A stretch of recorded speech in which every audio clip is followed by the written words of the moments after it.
주기율 파트도 되게 조심할 문제가 많고 정답률이 10%대를 보이는 게 주기율이야. 굉장히 조심해야 될 파트 중에 하나입니다. 어렵다 이런 게 아니거든. 조심해라 라는 개념입니다. 자, 일단 서울대 학생들이 아깝게 틀린 한 문제. 그래서 제자들이 물어봤을 때 예전의 문제 중에서 굉장히 조심했어야 되는 문제라고 얘기하는 문제, 대표 문제입니다. 자, 이 문제 같은 경우에 원자번호 3에서 13번의 원소들의 족과 주기를 나타냈다. 근데 여기서 연속된 원소 4개를 임의로 추출한 거야. 그죠? 임의로 추출했을 때 그랬을 때 옳은 것을 골라라. 이런 말이 나와 있습니다. 자, 일단 말을 잘 봤을 때 여기 내용들을 보면 얘네들이 이렇게 있는데 얘를 임의로 추출해서 여러분들 좀 조심할 게 뭐냐면 여기가 10에서 끊어진 게 아니라 순서대로 한번 써보면 리튬, 베릴륨, 붕소, 탄소, 질소, 산소, 플로린, 네온, 나트륨, 마그네슘, 알루미늄까지를 이렇게 순서대로 써야 돼. 연속된 거니까. 그 중에서 일단 기억에 BC가 금속이면 이라고 했는데 이게 BC가 금속이란 말이 무슨 말이냐면 여기서 금속을 표시해 보면 리튬, 베릴륨, 나트륨, 마그네슘, 알루미늄이 금속인데 금속에서 리튬과 베릴륨은 BC가 될 수 없어. 왜냐면 A, B, C, D가 연속이니까 여기서 A부터 시작할 수 있지 어떻게 B부터 시작하냐. 말이 안 되죠. 그죠? 즉 BC가 금속이라는 말은 BC가 누군지 알 수 있다야. 이게 가장 중요한 포인트인데 B가 얘고 C가 얘다 이렇게 가는 거야. 무조건. 여기도 BC가 될 수 없고 얘가 BC가 돼야지 여기가 D가 되고 여기가 A가 되겠죠. 그럼 BC가 금속이면 A도 금속이다 라고 하면 그거는 아니야. 네, A는 비금속이네요. 그죠? 바닥 상태에서 A의 홀전자가 3개면 여기서 홀전자가 3개인 건 누군지 알 수 있어. 홀전자가 3개라는 건 여기에 플루린이 이렇게 있으면 1s2, 2s2, 플루린이 아니지. 홀전자 3개니까. 홀전자 3개는 누구냐? 그럼 역시 질소가 되겠죠. 질소는 1s2, 2s2, 2p의 3가 돼서 홀전자가 3개야. 그렇게 되면 얘를 A라고 놓으면 나머지는 B와 C가 되는데 C는 홀전자가 하나가 되겠죠. 그죠? P, 2P5 그러면 홀전자가 하나지. 네, 그래서 이 말은 맞는 얘기야. A의 유액전화가 B보다 크면 이것도 누군지 알 수 있어. 왜냐면 일단 유액전화는 같은 주기 내에서는 유액전화가 이렇게 커지는 거야. 여기도 마찬가지 이렇게 커지지. 그러니까 A의 유액전화가 B보다 크다라는 말은 같은 주기 내에서 있을 수 없어. 그럼 여기서 이제 큰 차이를 보이는데 이게 A가 되고 얘가 B가 된다는 얘기야. 그럼 C, D가 이렇게 나오겠죠.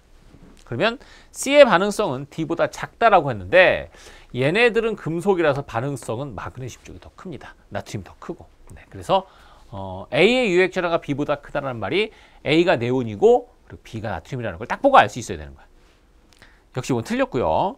B의 이온이 가장 크면 이 말은 뭐냐면 B의 이온이 가장 크면 이라는 게 여기 있는 원소들 중에서 B의 이온이 제일 크면 얘가 B가 되는 거야. 그러면 C의 이온이 가장 작다는 게 여기 있는 원소들 중에서 C의 이온이 가장 작죠. 네, 그래서 이 말은 맞는 겁니다. 네, 이온에너지를 보면 네온이 여기서 제일 크고 그리고 나트륨이 제일 작다. 이렇게 보면 되겠지. 그죠? 답이 그래서 니은과 리을이 답인데 문제 내용에서 잘 보면 문제 내용에서 우리가 반드시 짚고 넘어가야 될 게 뭐냐면 여기 있는 이 주기율표 문제 같은 거 있잖아. 주기율표 문제는 전부 누군지 알 수 있다라고 문제를 풀어야 돼. 그러니까 유액전화가 누가 크다라고 하면 그게 누군지 알 수 있고 그 다음에 뭐 얘기한 것처럼 B와 C가 금속이다라고 하면 그 누군지 알 수 있다라고 생각하면 좀 더 편하게 할 수 있는데 누구 아니면 누구다 이렇게 하면 복잡합니다. 네, 그게 중요해. 그래서 답은 역시 니은 리을이 답이었고 이게 그 전에 나왔던 문제 중에 정답률 10%대 문제고요. 작년 수능에서도 정답률 10%의 문제가 있었습니다. 근데 그 중에서 이 문제는 전기음성도에 관한 문제였고요. 역시 이 문제도 약간 바꿔놨는데 내용을 잠깐 보면 원소 A에서 E의 전기음성도가 A에서 E라고 했을 때 스몰 A에 스몰 E라고 했을 때 두 원소 간의 전기음성도의 차이를 나타낸 것이다.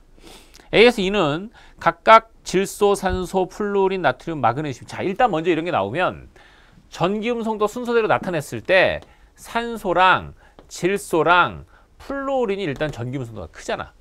그리고 이제 여러분들 기본적으로 이건 알지 않나? 플루오린은 4.0이고 산소는 3.5고 이게 3.0이다. 이주기 원소에서는 이렇게 전기 음성도가 이런 식으로 0.5씩 차이가 나고 있어. 네. 그 다음에 나트륨과 마그네슘은 물론 3주기 원소이지만 얘는 금속이기 때문에 아무래도 전기 음성도가 훨씬 작겠죠. 네. 그렇게 갑니다.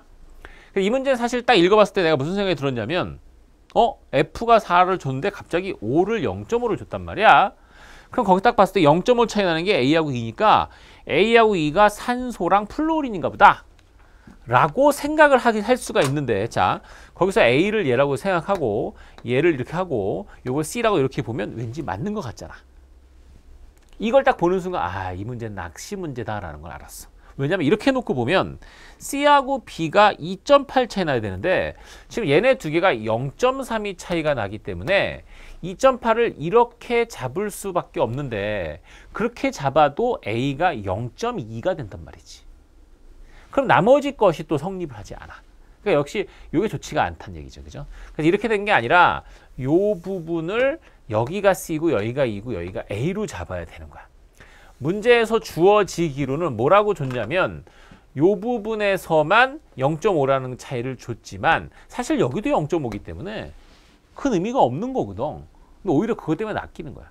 네, 그래서 이렇게 잡고요. 그 다음에 C하고 B가 2.8 차이가 나기 때문에 이럴 때 B를 어느 걸 잡아주냐면 요렇게 잡아주면, 물론 B를 얘로 잡아도 상관없어. 근데 얘로 잡으면 여기가 맞지가 않아.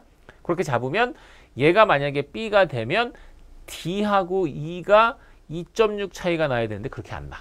그러니까 요게 만약에 2.8 차이가 나면 여기가 1.2가 나오고요.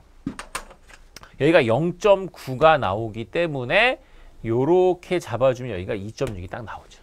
네, 이런 문제입니다. 그래서 이런 문제들을 사실 어려운 문제가 아니라 이런 문제들을 많이 풀어보지 않았기 때문에 이런 문제들은 이제 학생들이 조금 어려워했던 문제입니다. 네, 근데 사실 낚시 문제고요.